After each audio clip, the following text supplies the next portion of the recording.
What's up everybody, and welcome back to a Fitness Friday video. A little bit windy here where I am right now, and I'll explain why or where I am in a second.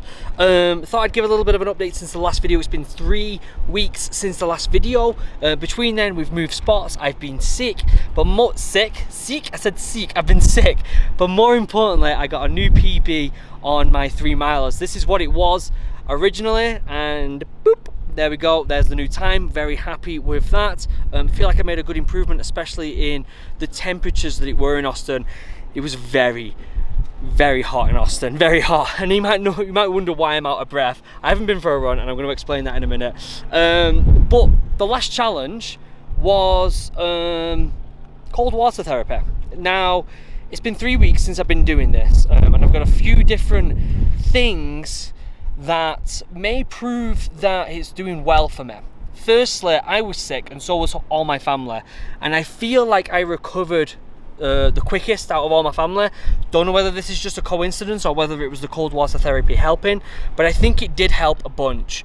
So there's that aspect of it. But for the fitness aspect of it, I noticed if I took a cold shower after I went for a run, I didn't get DOMS, delayed onset muscle soreness, at all. Like next to none. Even though I was stretching and doing my regular stretching routine, it seemed like the cold showers helped with prevention of delayed onset muscle soreness, which I think is very important, especially because it meant the next day I could run as if fresh, as if I was rested a bit better. So it's something I'm going to be carrying on. It's been 3 weeks now since I've been doing it. I'm going to be carrying on doing it. We are off grid right now, so our tanks are basically outside, so the water is naturally cold, and we're running a generator, so it takes a lot more power for us to heat up the water. So I'm going to be using cold water not only for the positives that I've had over the past 3 weeks, but also because it saves on energy and gasoline in the generator, which I think is kind of ironic. So I want to say a big thumbs up to cold water therapy. Try it out if you can. Jim Galvin, thank you for the info, and I am definitely going to be sticking with that. As for the next challenge, a little bit different. We moved from Austin, Texas to Colorado, and we are now at 9,000 foot altitude, which is crazy high, and I'm out of breath all the time because of the lack of oxygen. Now it'll be something simple like getting off the couch, I'll be out of breath. Going to the, getting out of bed out of breath. Going for a walk out of breath. What I've noticed is when I'm running, it doesn't make that much of a difference. The first run was just over 2 miles, I felt great. The second run was just over 3 miles, it's like 3.5 miles, felt great. The third run, which was unfortunately only just over a mile, and I was really struggling. So I don't know whether it's a bit delayed, the lack of oxygen, or whether I just felt crappy that day. But this is the challenge. It's training in this high altitude, low oxygen environment. I've spoke to Jim Galvin again to get his opinion on the matter, and this is what he had to say. What is going on, guys? Jim Galvin back here again. So today, let's talk about altitude training.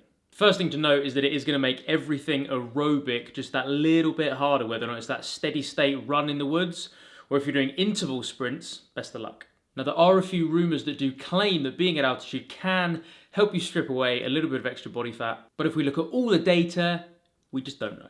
There is a little bit of an increase in your metabolism when you first get up to altitude, so you might get a little bit of extra body fat loss from that. But one of the other things that altitude can do is actually decrease your appetite, so you're less hungry when you first get up there. The conclusion, it is amazing for developing aerobic capacity, but be prepared for the first few sessions to be a little bit spicy. And in regards to the fat burning thing, again, we don't really know at the moment, but your appetite is probably going to be suppressed for the first few days, so you're just not going to be as hungry for some of that junk food.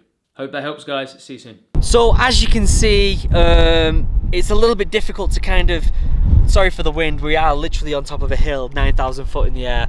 It's a little bit difficult to kind of grasp what it's going to do to benefit me, right?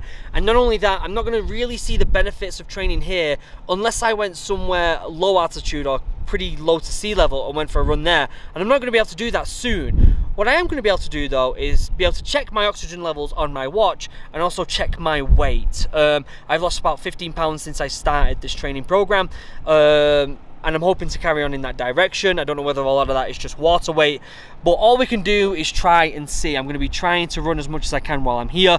If you want to see my run times, which have been lower than usual, when I was in Austin it was between 3 and 6 miles. Right now it's between 1 and 3 miles, so it obviously is making a difference. If you want to see my run times, head over to Instagram and check that out, because that's where I'm going to be posting my run times. As for the information that Jim's given to us, I'm just going to try my best. I'm going to see what happens, right? That's all I can do. I'm going to run for a month here in this altitude and then record the data, pass it on to you guys, and let's see what happens. Again, you can follow over on Instagram for each run to see what happens there. Thank you, Jim, for the information. If you want to go over to his channel, give it a like and subscribe. He is an absolutely fantastic YouTuber who is severely underrated, so go over there, give it a like and a subscribe. It is very windy out here, so I'm gonna go back inside, get my fitness stuff on and go for a run, as you should do as well. I will see you in the next video, everyone. Have a wonderful day, take it easy, train well, goodbye.